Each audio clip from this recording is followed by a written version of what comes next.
Quando a pessoa dá uma esmola pra gente, a gente quer ficar na rua. Você vai usar droga.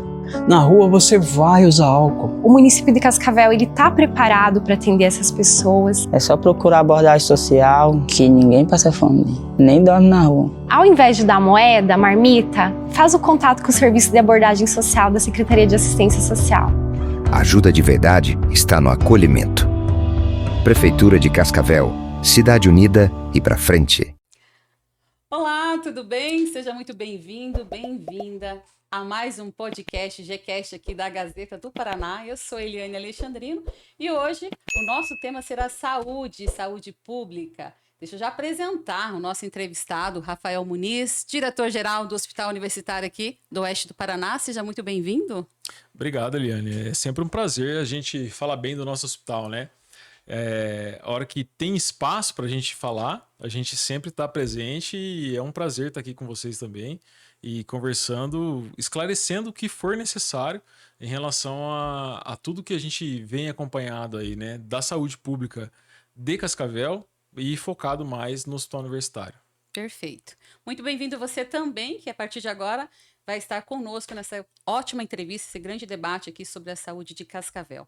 Mas antes de a gente entrar a fundo em relação ao Hospital Universitário, se apresente para nós, né? Conte para nós quem que é o Rafael Muniz, qual que é a sua formação, se você é da região aqui de Cascavel, se você e seus familiares vieram de fora, de outro estado.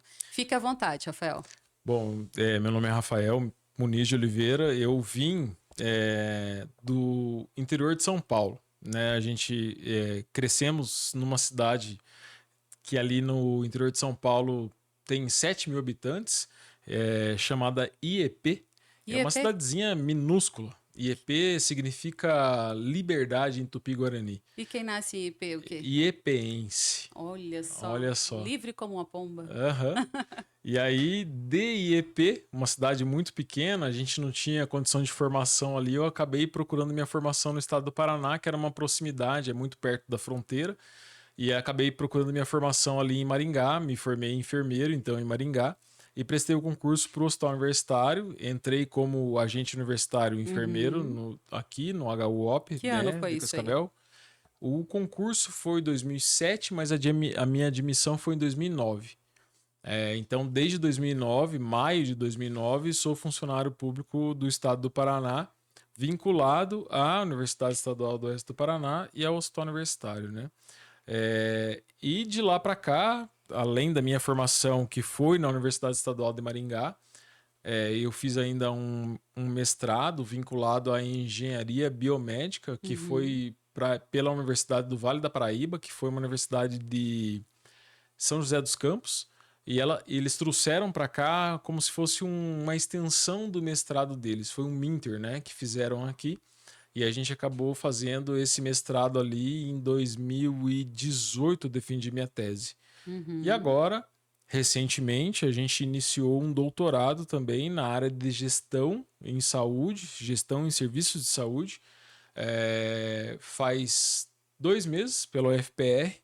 A Federal do Paraná também trouxe também uma extensão do doutorado deles para cá, então é um DINTER em conjunto com a Universidade Estadual do Oeste do Paraná, então é um DINTER conjunto entre a UFPR e a UniOeste, e comecei a cursar aí faz 2 meses.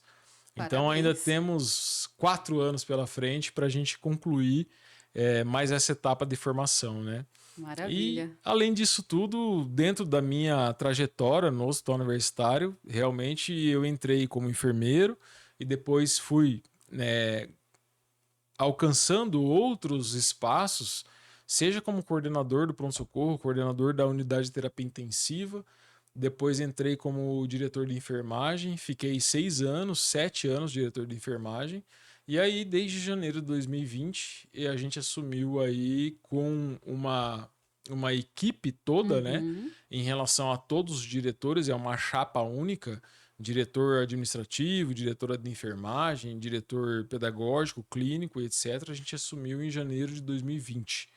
Assumimos e com 2 meses veio a pandemia.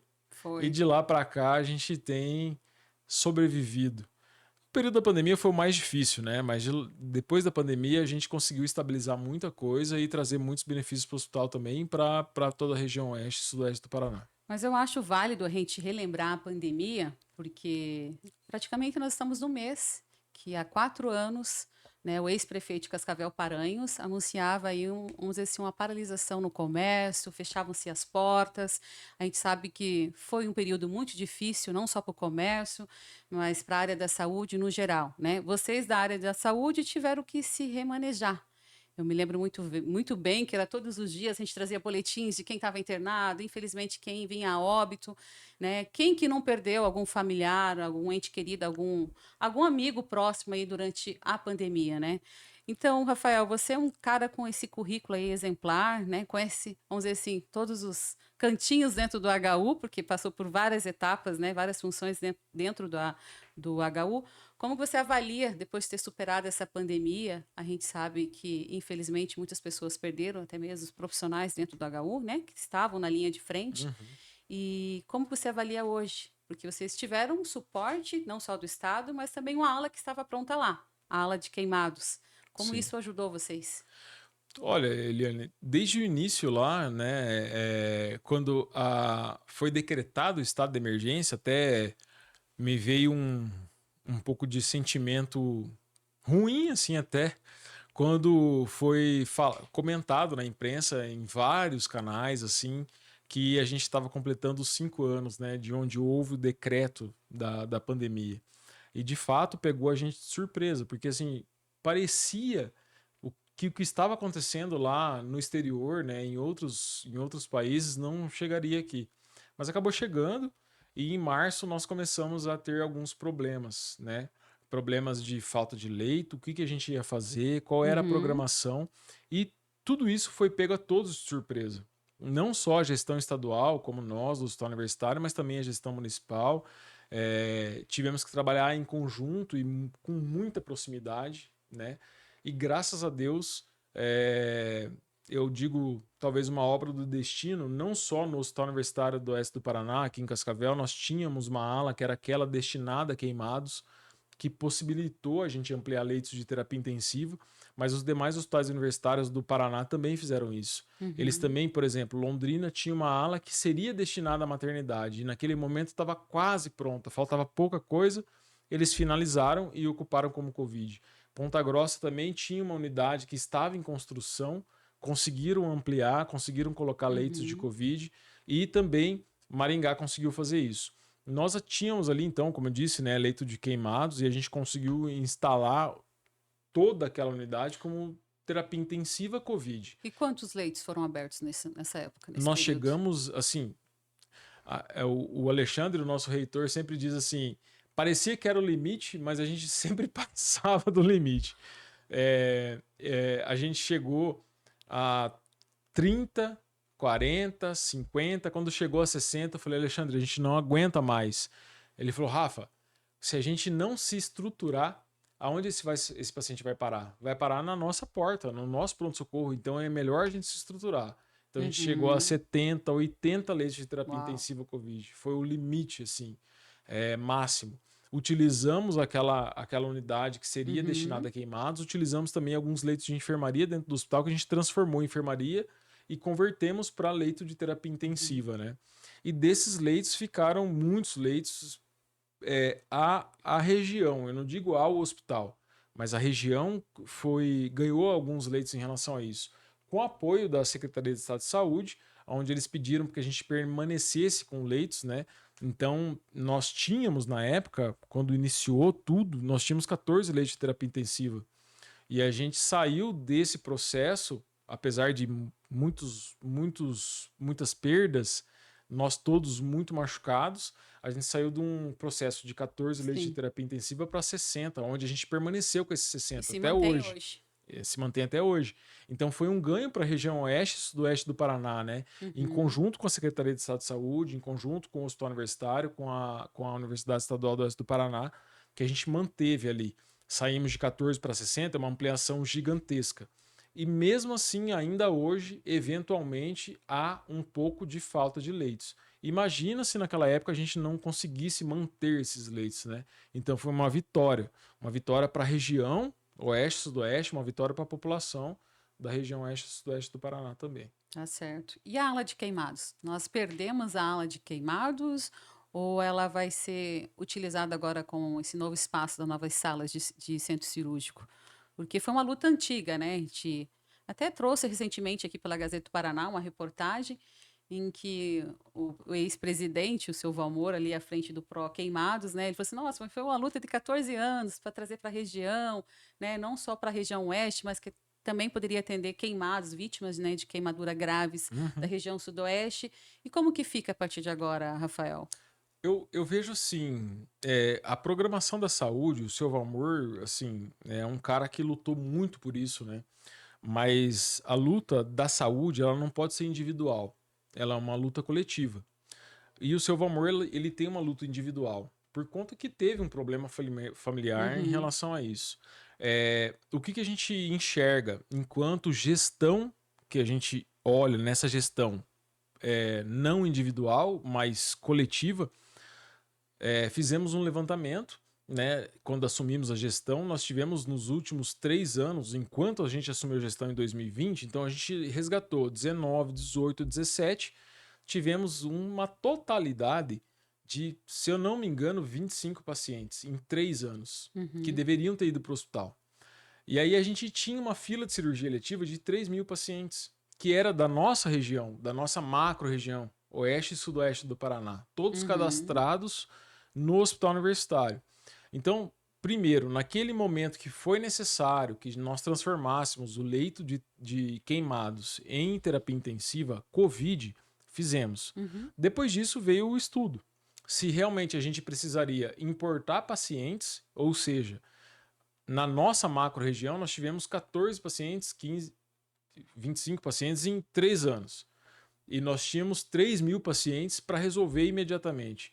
Daí a gente importaria mais pacientes queimados de outra região ou resolveríamos o paciente nosso no coletivo, naquele macro coletivo, não naquele individual do Valmor, por exemplo, que era a situação não dele. Não desmerecendo a pessoa vítima de queimadura, jamais. Nunca desmerecendo, mas veja que a gente tendo em 3 anos 25 pacientes, por exemplo, a gente teria outros hospitais para destinar eles, que é o Centro de Queimados de Londrina e o Centro de Queimados do Evangélico.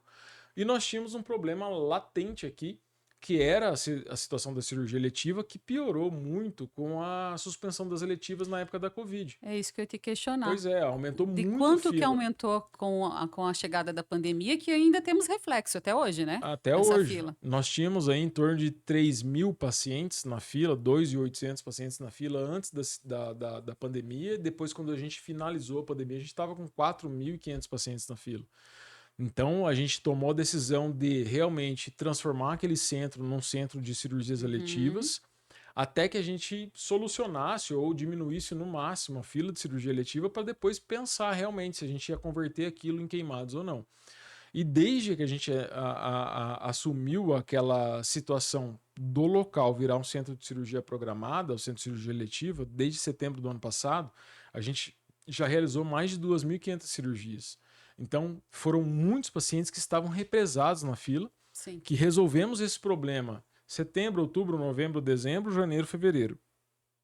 Se a gente for contar que em 3 anos nós tivemos na nossa macro-região 25 pacientes e em 6 meses, 7 meses a gente fez 3.000 cirurgias, é muito melhor nós termos um mutirão de cirurgias eletivas do que um centro de queimados. Para a nossa região, lógico. Londrina continua tendo o centro de queimados deles, mas eles têm uma retaguarda maior para a cirurgia eletiva. O Evangélico em Curitiba também, eles têm uma retaguarda maior para a eletiva. Se a gente não tivesse o centro de eletiva hoje, a gente teria 3.000 procedimentos a menos, mas teríamos importado paciente de outras regiões para nós e não teríamos resolvido esse problema do paciente da eletiva.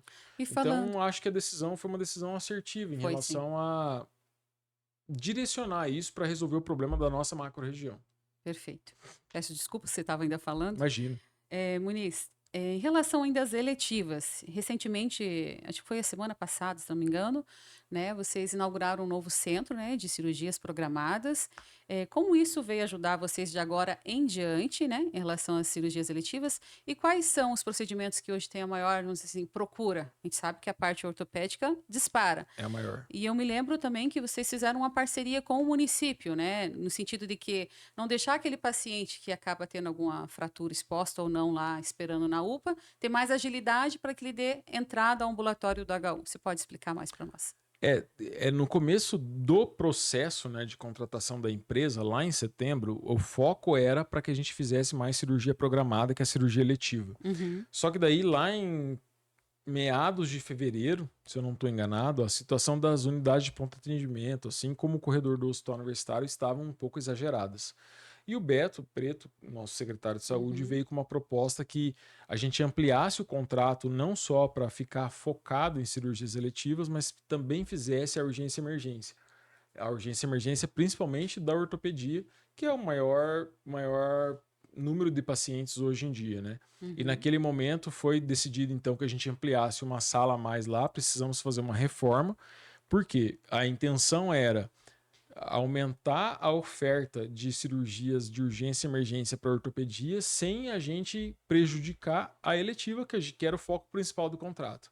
Então a gente tinha 3 salas, ampliamos para 4 salas, e aí saímos aí em torno de 400 cirurgias em média por mês. A gente espera subir isso para 600 cirurgias.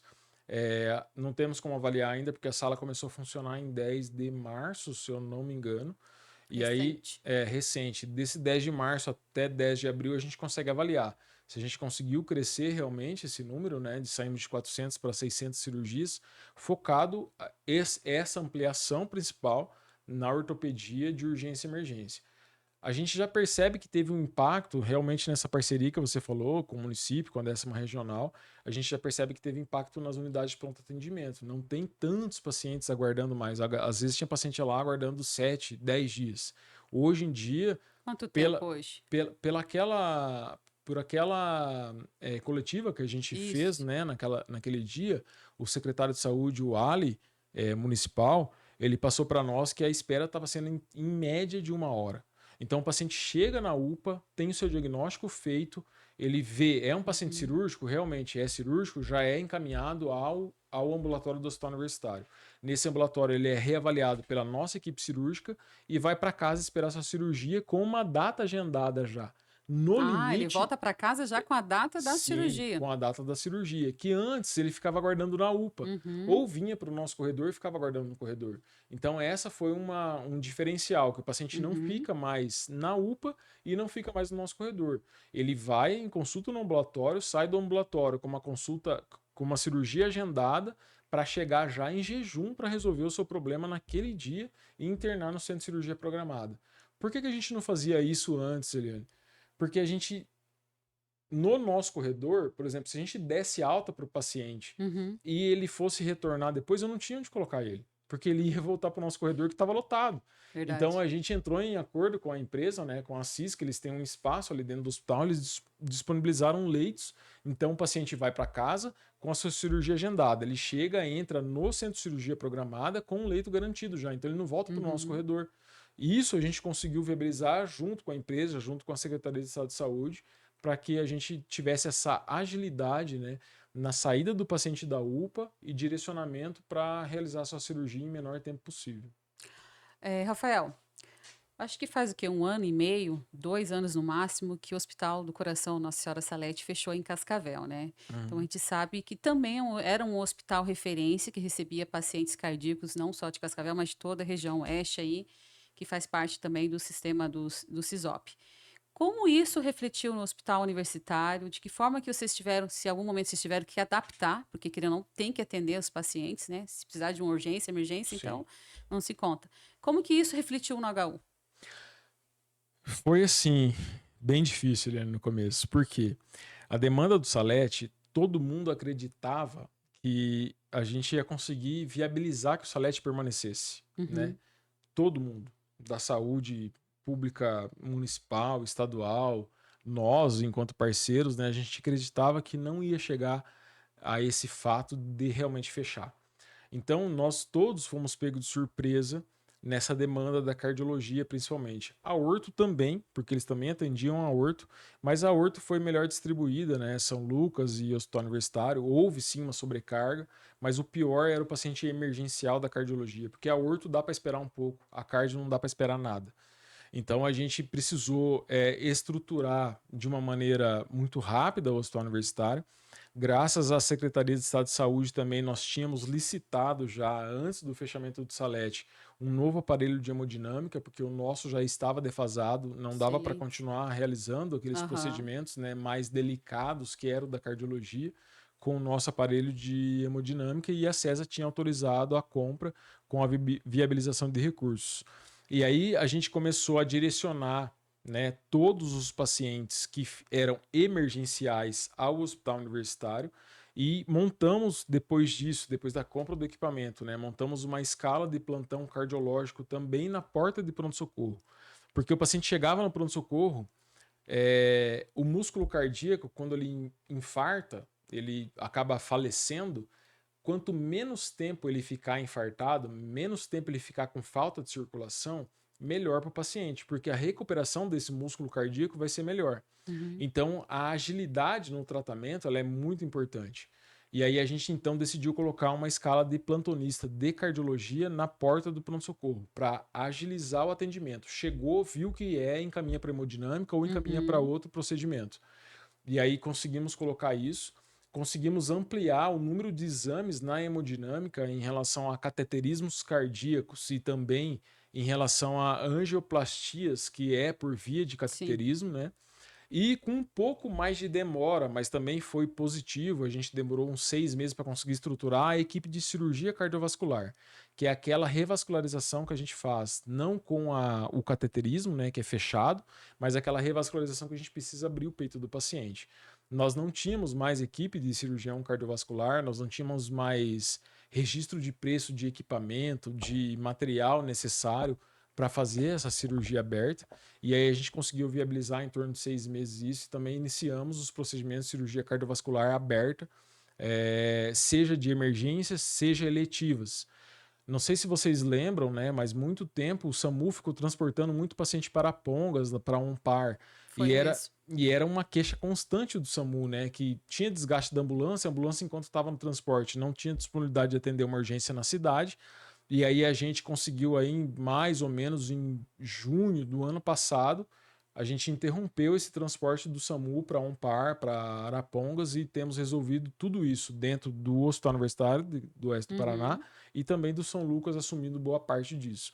Então toda a revascularização que a gente precisa, nesses casos que antigamente precisava de transporte, o paciente ir para fora, etc., além dos cateterismos e a revascularização fechada, a gente tem conseguido resolver dentro do hospital. É uma vitória também. E aí, o último passo dessa vitória foi... Nós estamos em março, né? Isso. Começo de fevereiro, nós abrimos uma emergência cardiológica também, lá no pronto-socorro, né? Separando a emergência principal. Especial, então. Exato. A gente separou a sala de emergência principal porque a sala de emergência principal ela recebia tudo. Trauma cirúrgico, trauma ortopédico, paciente mal da clínica médica, etc. E o paciente da cardiologia.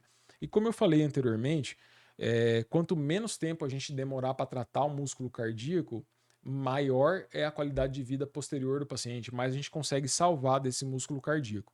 E aí, quando era dentro da sala de emergência geral, às vezes a gente comia bola, demorava porque tinha outro caso chegando, o paciente ficava na ambulância esperando porque chegou um trauma antes. Então a gente separou a emergência cardiológica, esse paciente ele tem sido direcionado ambulância, sala de emergência cardiológica, da sala de emergência cardiológica ou vai para cateterismo junto à hemodinâmica ou aguarda para ser feita a revascularização cardíaca, mas com uma agilidade maior no tratamento, com o plantonista cardiologista presente nessa sala, que daí ele agiliza mais o tratamento e diminui esse tempo de resposta em relação a salvar o músculo cardíaco do paciente com o menor tempo possível. Perfeito. Em relação a equipamentos, você entrou na questão de equipamentos. Hoje o HU, ele oferta umas centenas de exames, né? Que muitas vezes a gente nem tem conhecimento de quantos exames de imagens, né? O HU hoje oferta para quem precisa, né, do atendimento no HU. E em relação aos equipamentos, quais foram os últimos equipamentos que vocês receberam? Porque a gente vê que o HU sempre está na mídia, né? Quando você fala no Estado, a CESA tem dado esse suporte para vocês, não é verdade? Sim.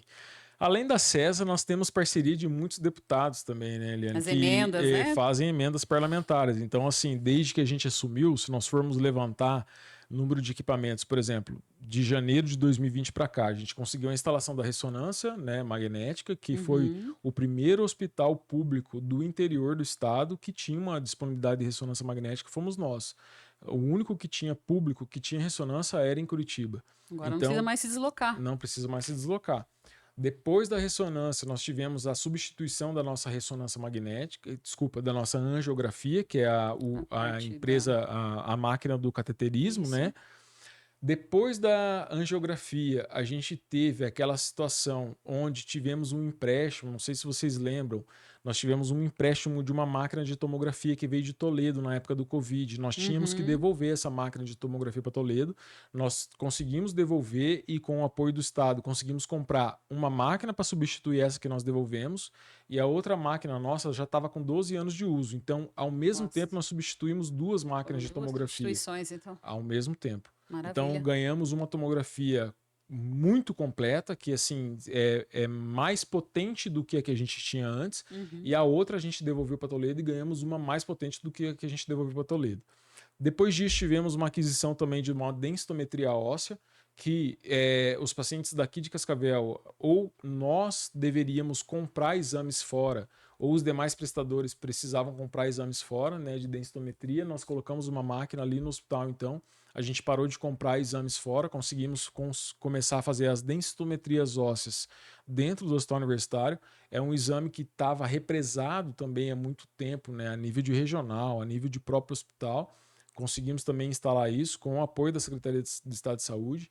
Nós tivemos a aquisição de mais 5 aparelhos de ecografia, principalmente voltados para ecocardiografia, que era um exame que ele é muito preciso e precisava de um aparelho mais completo, não um aparelho simples de ultrassom, que esse aparelho é de ultrassom, né? Então o ultrassom cardiológico ele é um pouco mais completo.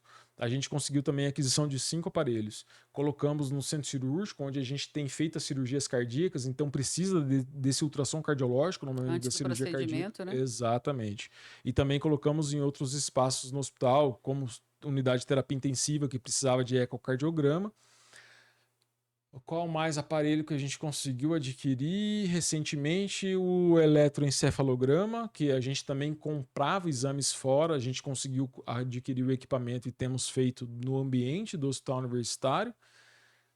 Eu acho, se eu não me engano, foram esses. Foram equipamentos, muitos investimentos, assim, se a gente for somar, Eliane, sem brincadeira, é uma totalidade de mais de 5 milhões de reais de investimento. Maravilha. É muito dinheiro investido. E qual que é a média diária, assim? Quantas pessoas passam por dia realizando exames hoje no HU por mês, enfim? Só de ressonância magnética a gente tem feito 400 ressonâncias magnéticas por mês, tomografia mais de 600, o eletroencefalograma a gente tem feito em torno de 200.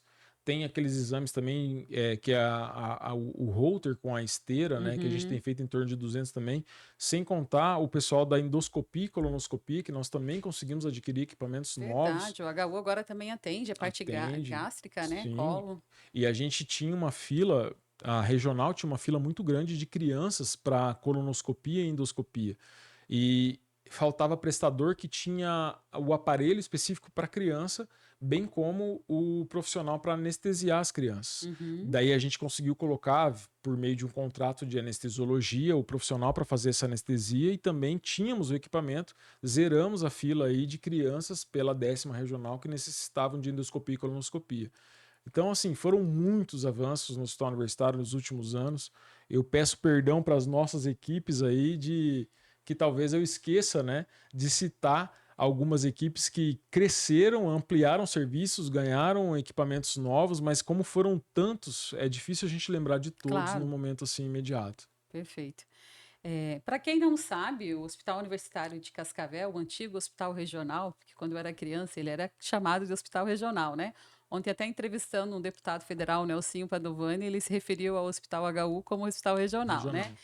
Mas ele não deixa de carregar esse nome regional porque atende 94 municípios. São quase 2 milhões de habitantes? 2 milhões de habitantes, 94 municípios, dessas 5 regionais, né? Envolve a regional de saúde de Pato Branco, de Beltrão, de Foz do Iguaçu, de Cascavel e de Toledo. Então são 5 regionais de saúde, mais ou menos isso aí que você falou. São 94 municípios, mais ou menos 2 milhões de habitantes. É muita gente atendida, que a gente é uma referência para alta complexidade para toda essa macro região oeste e sudoeste do estado. Gaúta é igual coração de mãe, né? Sempre chega, Sempre chega, atendido. ou fica no corredor ou numa maca. Falando em maca, como que tá essa questão de retenção de macas hoje na Gaú? Antes das macas até, Eliana, tem que agradecer o Nelsinho, ele teve aqui ontem, né? O Nelsinho, ele destinou uma emenda parlamentar também para a gente colocar uma segunda hemodinâmica no hospital, porque ele comprou essa ideia da parte cardiológica que deveria ser atendida em algum lugar. E como a demanda inevitavelmente iria para o HU, uma hemodinâmica só não dava conta, porque a gente tem atendido a cardiologia, a vascular, que nós começamos com a endovascular também há 2 anos, 1 ano e meio mais ou menos, e a neurologia dentro da mesma máquina de hemodinâmica. E daí a gente então conversou com o Nelsinho destinou uma emenda, já está disponível, a gente está em processo de licitação para aquisição de mais uma hemodinâmica, que essa vai ser destinada exclusivamente para cardiologia. Daí a outra máquina vai ficar entre neuro e vascular, porque a cardiologia é a maior demanda e hoje há uma competição, né, entre os procedimentos de vascular, neuro e cardio. Então a gente vai separar isso com essa benesse aí do deputado Nelsinho. Em relação ao corredor do hospital, né, nós temos uma flutuação que ela acontece sazonalmente. Nas últimas 3 semanas nós passamos aí com 90, 100, chegamos a 120 pacientes. Hoje, por exemplo, pela manhã a gente estava com 52 pacientes. Então, a gente não sabe da onde vem, na verdade assim, vem de Cascavel, mas a gente não sabe o motivo, que eventualmente eleva muito e eventualmente baixa. Nós, dentro do hospital, a gente faz um serviço para conseguir girar mais o leito, dar alta mais rápido, tratar mais rápido o paciente, conseguir fazer esse giro maior para não permanecer tanto paciente no corredor. Mas, eventualmente, aumenta muito a demanda externa. E a gente não consegue identificar de onde é. Nem a própria regional, nem a própria regulação. Se ocorreram mais traumas naquele momento, ou se os pacientes pioraram na parte de clínica médica naquele momento. Mas o fato é que a gente passou 3 semanas aí com uma lotação um pouco exagerada. Foi. Mas graças a Deus a gente, em trabalho conjunto, né, conversando muito sério com o Rubens, que é o diretor da 10ª Regional, conversando com o Fernando Sonomi e o João Avance, que são os diretores ali do CONSAMU, que cuida da regulação e da macro-regulação, né? A gente conseguiu ajustar em relação ao corredor. Essa semana, hoje é terça, graças a Deus, permanecemos ali com uma lotação de 52, 55 pacientes. É uma lotação que a gente considera não é normal, não é aceitável, mas é uma lotação que a gente consegue dar conta da demanda. Quando passa de 60, 70, daí fica difícil da gente dar conta de toda essa demanda. Alguns pacientes, às vezes, têm algumas queixas. Queixas assim, demoraram para vir, demoraram para resolver minha situação, mas porque nós temos um número de equipe, né, dimensionamento de equipe, para tratar em torno de 60 pacientes. Que não suporta acima que da não capacidade. Suporta 70, 80, 90. Então, quando está 55, a gente queria realmente que ficasse 33, que é o número de leitos que nós temos no PS. Isso seria aceitável. Mas acima de 33, em torno de 50, 60, a gente consegue dar conta. A hora que passa disso é que dificulta um pouco para nós. Mas nos últimos 2 dias aí a gente tem mantido esse número que estamos dando conta da demanda. A gente entende, é um hospital, né, público, credenciado ao SUS, às vezes o familiar não entende na hora, né, do momento muito grave, que precisa da entrada, mas por outro lado, o HU traz notícias positivas, como um destaque na questão de transplantes. A gente sabe que o Hospital Universitário aqui do Oeste do Paraná está acima da média na questão de doação de órgãos, né, destacando não só o Paraná, mas também a nível nacional. Então, parabéns a você e sua equipe. Mandar um abraço para a Gelena, que recentemente conversou com a imprensa, né? Infelizmente, teve a morte de uma criança recente e foi feito aí mais uma doação. Que compete tudo isso, Rafael? A Gelena, ela veste a camisa bem da equipe, né? Eu tenho que também reconhecer isso. Mas de todo o nosso trabalho, assim, eu digo, às vezes o corredor está superlotado, às vezes o paciente está ali numa situação que a hotelaria não é adequada para ele. Mas ele tem o seu problema resolvido, tem todos os exames disponíveis, desde ressonância magnética, que é o mais complexo exame, até qualquer exame que a gente precisar de sangue, etc. Ele tem o seu exame disponível e tem o seu problema resolvido. Então é só questão de hotelaria mesmo, que é um pouco mais complexo. Mas nós temos esses destaques que você falou, além de todos os equipamentos que eu já falei, né? Um destaque como esse da doação de órgãos, nós ficamos aí, em média, em número de percentual de população, né? Nós ficamos com números acima do que o geral do estado do Paraná.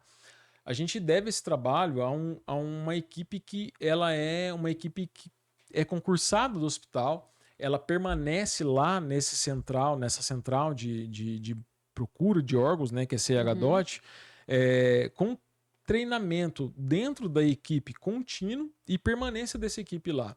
Então, há muito tempo, eles têm conhecimento de como conversar com a família, que essa família a conversa não deve ser com essa família só no momento que ocorre o óbito. Essa conversa ela deve ser anterior a isso, já na admissão dessa família, ela ser bem acolhida pela nossa equipe. Então toda a equipe tem esse treinamento proporcionado, inclusive montado pela própria comissão intra-hospitalar. Preparar a família, né? Preparar os profissionais antes de preparar a família. E aí a família, a hora que chega naquele momento de decisão, ele já tem uma decisão mais clara em mente, né? Infelizmente, naquele momento de perda familiar, é triste para aquela família que está perdendo. Mas aquela família que está perdendo, eu sempre ressalto, eu fiz parte da CHDOT também em 2009, que eu entrei no hospital, 10, 11, 12, 13, eu acho que eu saí em 14, mais ou menos. Você passou por todas as áreas do HU, hein, Rafael? Por isso eu devo estar na direção hoje, que eu passei em algumas áreas e o povo ainda lembra de mim lá nesses lugares que eu estive.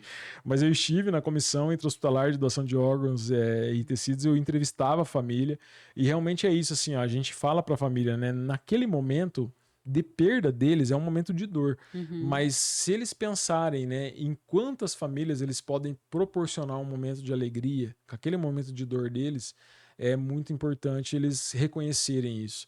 E a nossa equipe está muito preparada para isso, porque é uma equipe de pessoas efetivas que permanecem ali, fazem treinamentos contínuos e não são treinamentos técnicos, são treinamentos às vezes psicológicos e tudo isso faz com que a gente alcance esses resultados, né, que nós temos não só na CHDOT, mas temos resultados muito bons em várias áreas. Por exemplo, a área que eu citei recentemente de endoscopia e colonoscopia, se a gente for perceber o quanto de exames a gente faz ali. E recentemente eu tive uma pessoa que veio conversar comigo que falou que fez exame lá no hospital. Ela falou assim, olha, eu levei o meu esposo, uma vez eu precisei pagar num lugar aqui em Cascavel e fiz no privado. E quando eu fiz no HU, público, SUS, eu achei melhor do que quando eu paguei no privado. Olha. Então isso é fruto de um trabalho de realmente continuamente a gente ajustar a equipe, ajustar medicamento, ajustar os equipamentos para que a gente faça o melhor. Não é porque é SUS que tem que ser precário. Perfeito.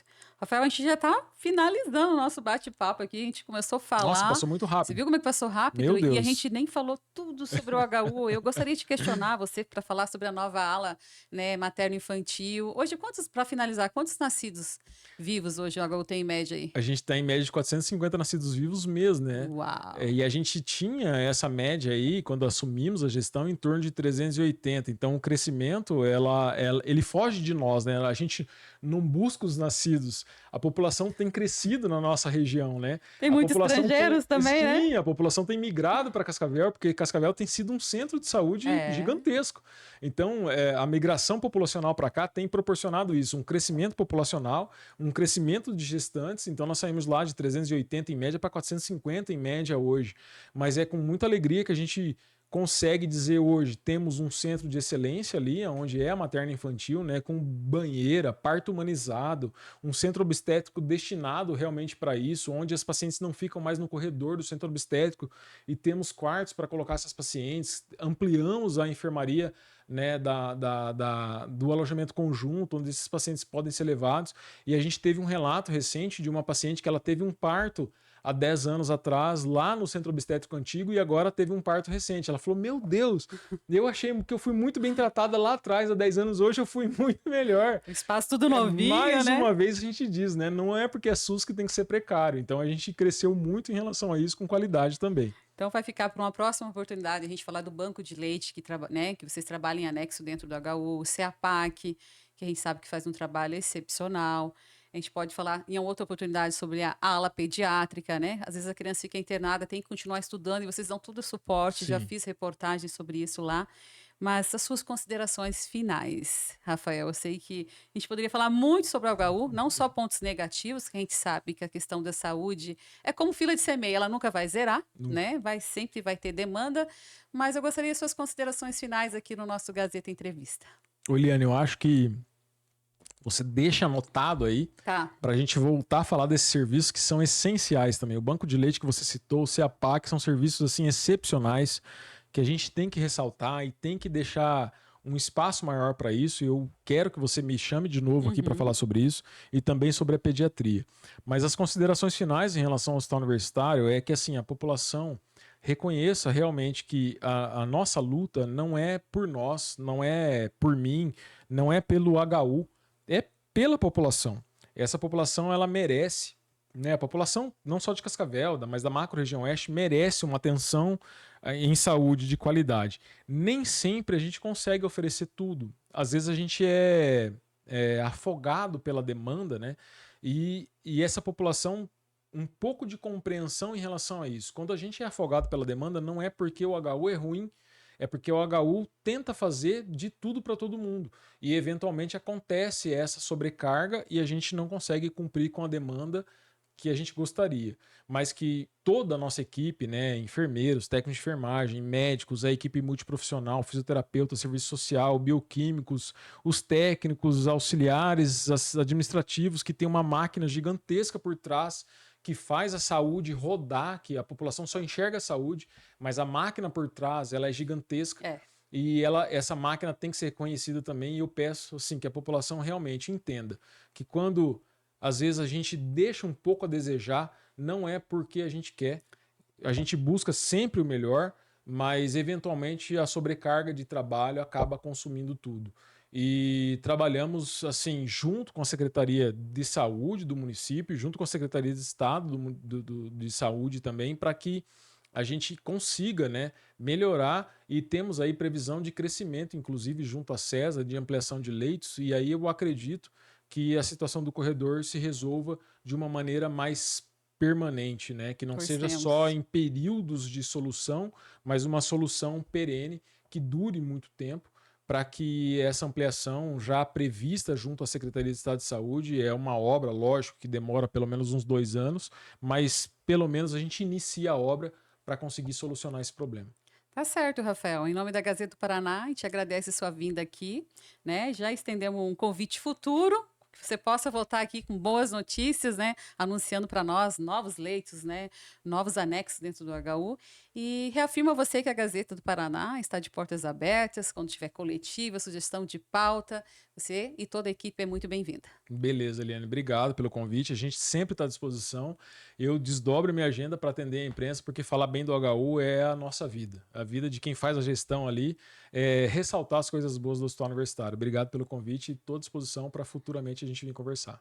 Obrigada, e agradeço também o Thiago Leandro, o assessor da UniOeste do HU, que foi muito preciso quando acionei, né, para a entrevista.